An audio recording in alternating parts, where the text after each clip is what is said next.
3, 2, 1, 0.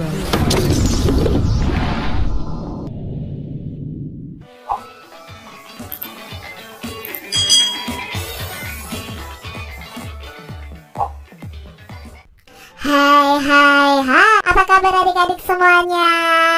Selamat ya, kalian sekarang sudah naik ke kelas 5. Nah, hari ini kita akan mulai belajar bersama-sama untuk mata pelajaran tematik kelas 5 nih. Kita belajar di tema 1 tentang organ gerak hewan dan manusia. Subtema 1 organ gerak hewan, pembelajaran yang pertama adik-adik. Mari ya, kita belajar dengan penuh semangat. Adik-adik yang hebat, perhatikan kelinci yang sedang melompat berikut ini. Hari Minggu adalah hari libur sekolah. Namun demikian, menurut Edo, hari Minggu bukanlah hari yang harus dilewatkan begitu saja. Sejumlah rencana telah dia persiapkan, mulai dari memenuhi ajakan Benny untuk berlatih berenang, menemani Lani membeli buku, hingga pergi ke kandang kelinci. Dari sejumlah rencana tersebut, Edo lebih memilih untuk pergi ke kandang kelinci. Nah, adik-adik, mengapa ya kelinci ini bisa bergerak atau melompat? Kita akan cari tahu bersama-sama ya adik-adik. Di sini ada percakapan Edo dan ayahnya. Pak, lucu ya kelinci-kelinci itu. Bulunya tebal dan gerak-geriknya lincah. Kenapa kelinci bisa meloncat dan berlari dengan lincah seperti itu ya? Tanya Edo.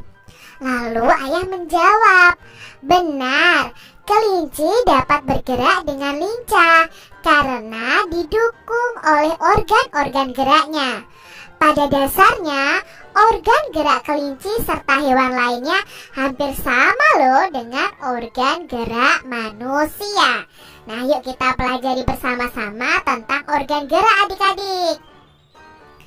Di sini, Edo berkata, tanpa organ gerak, kita itu tidak bisa melakukan kegiatan apapun. Kita tidak bisa bergerak adik-adik tanpa adanya organ gerak di tubuh kita maupun di tubuh hewan adik-adik. Nah, adik-adik perhatikan nih, mengapa ya kita bisa berlari, berjalan, lalu burung bisa terbang, harimau bisa berlari, kelinci bisa melompat, dan lain sebagainya? Ya, karena di dalam tubuh kita ada organ gerak. Nah, kita baca bersama-sama yuk bacaan ini. Organ gerak manusia dan hewan. Salah satu ciri dari makhluk hidup adalah bergerak. Secara umum, gerak itu dapat diartikan berpindah tempat atau perubahan posisi adik-adik, sebagian maupun seluruh bagian dari tubuh kita. Makhluk hidup akan bergerak apabila ada rangsangan yang mengenai sebagian atau seluruh bagian tubuhnya. Nah, gerak pada manusia dan hewan itu menggunakan yang namanya organ gerak yang tersusun dalam sistem gerak.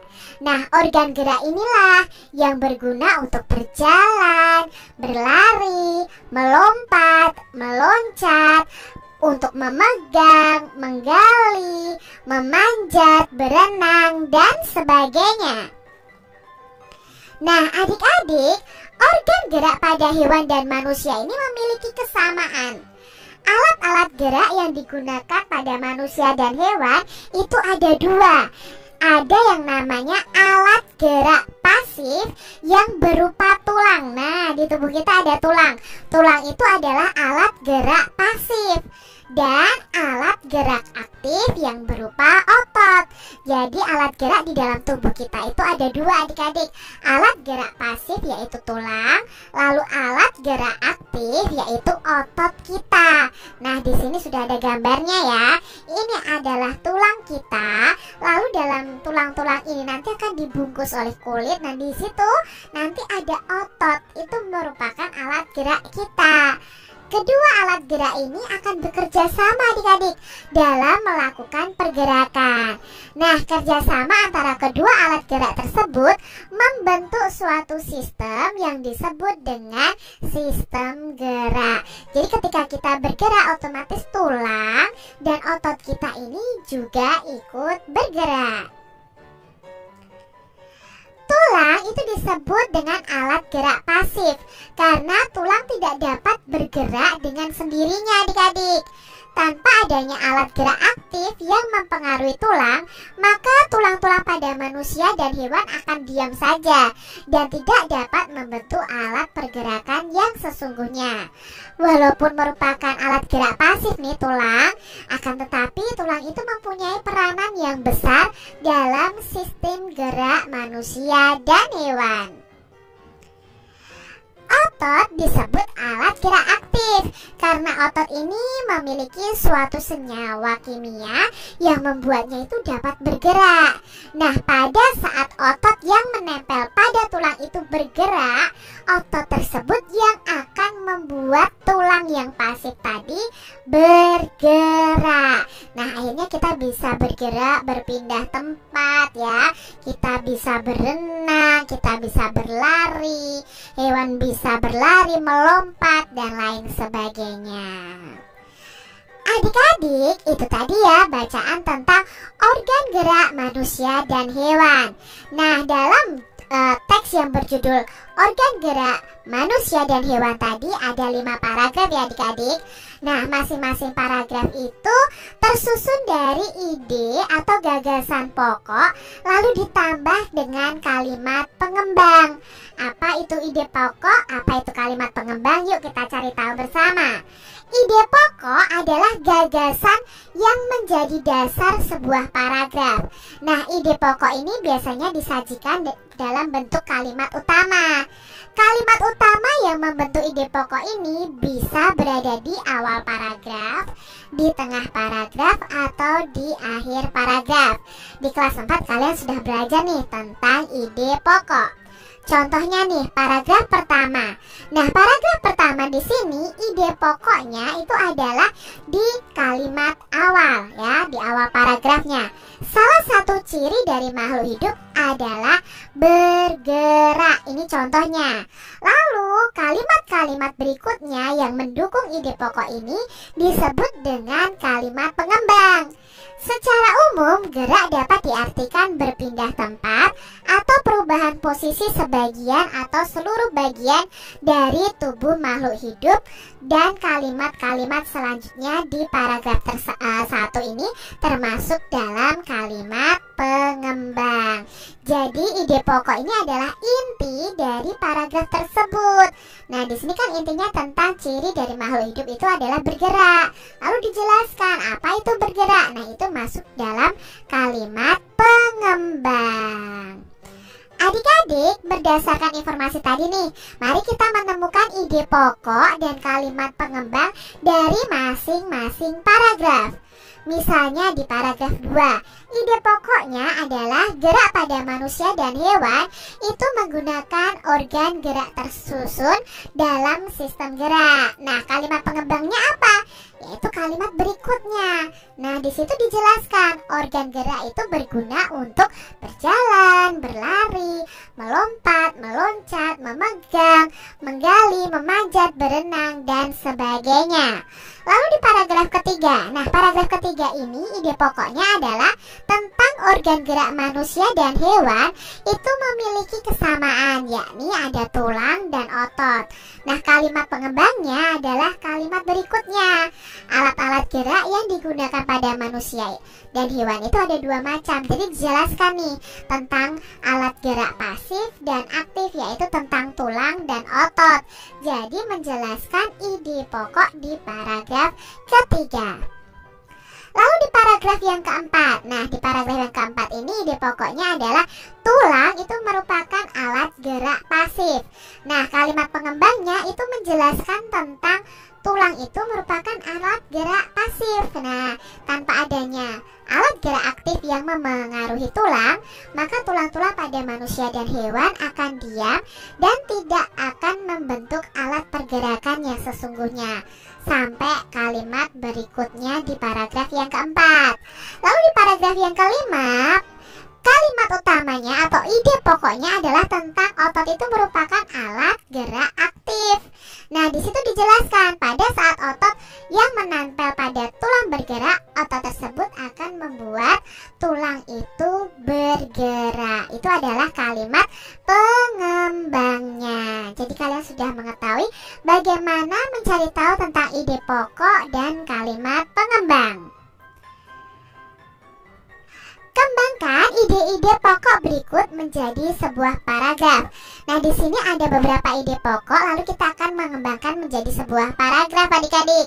Contohnya, misalnya ide pokoknya adalah organ gerak terdiri ada atas dua macam. Nah, kalau dari ide pokok ini kita bisa tambahkan nih dalam satu paragraf. Oh, organ gerak manusia dan hewan itu terdiri dari dua macam. Ada organ gerak pasif yakni tulang, ada juga organ gerak aktif yakni otot. Tulang dan otot ini memiliki fungsi masing-masing dalam sistem gerak manusia dan hewan. Jadi dari ide pokok ini kita kembangkan informasi yang lebih banyak tentang ide pokok ini.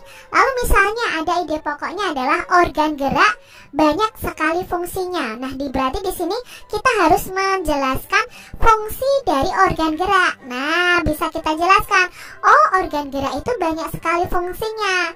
Dengan organ gerak kita dapat melakukan gerakan-gerakan dalam kegiatan sehari-hari. Misalnya bisa berjalan, berlari, memanjat, memegang, berenang, menggenggam, menoleh, dan lain-lain. Lalu ada ide pokok nih, tanpa organ gerak manusia tidak dapat bergerak. Nah, kita di sini bisa kembangkan misalnya dari Kak Citra, tanpa organ gerak manusia tidak bisa melakukan gerak apa-apa. Nah, manusia tidak akan bisa melakukan aktivitas sehari-hari. Hal tersebut dikarenakan organ gerak adalah sistem yang meneruskan perintah dari otak dalam mengendalikan gerakan-gerakan, baik gerakan yang spontan karena adanya rangsangan dari luar maupun gerakan-gerakan terencana. Nah, kalian bisa kembangkan ide pokok yang ada dengan mencari informasi melalui buku-buku kalian ya, melalui internet. Adik-adik yang hebat, jika kalian sudah berhasil nih menentukan ide pokok dari masing-masing paragraf pada bacaan organ gerak manusia dan hewan tadi, kalian bisa mencoba mendiskusikan nih dengan teman-teman kalian tentang ide pokok suatu bacaan. Apa saja yang didiskusikan? Misalnya di sini yang didiskusikan adalah yang pertama tentang pengertian ide pokok bacaan, lalu fungsinya, lalu cara menentukan ide pokok bacaan. Misalnya, apa sih pengertian ide pokok bacaan? Nah, ide pokok bacaan atau gagasan yang mendasar atau menjadi pokok pengembangan sebuah paragraf. Nah, ide pokok ini terdapat dalam kalimat utama tadi ya, terletak bisa di awal paragraf, di akhir paragraf, atau di tengah-tengah paragraf. Nah, fungsi ide pokok bacaan apa? Nah, fungsinya itu untuk menjadi dasar pengembangan dari paragraf. Lalu bagaimana cara menentukan ide pokok bacaan? Nah, cara menentukannya itu dengan membaca kalimat dalam paragraf itu satu demi satu, lalu menentukan nih inti paragraf tersebut. Inti paragraf tersebutlah yang disebut dengan ide pokok atau pikiran utama. Lalu ide pokok tadi bisa berada di awal, di tengah, atau di akhir paragraf. Nah, ini bisa kalian diskusikan dengan teman-teman kalian. Demikian tadi adik-adik pembahasan kita di tema 1, subtema 1 pembelajaran 1 tentang organ gerak hewan dan manusia. Sampai jumpa lagi nih di video pembelajaran Kak Citra selanjutnya. Tuhan memberkati.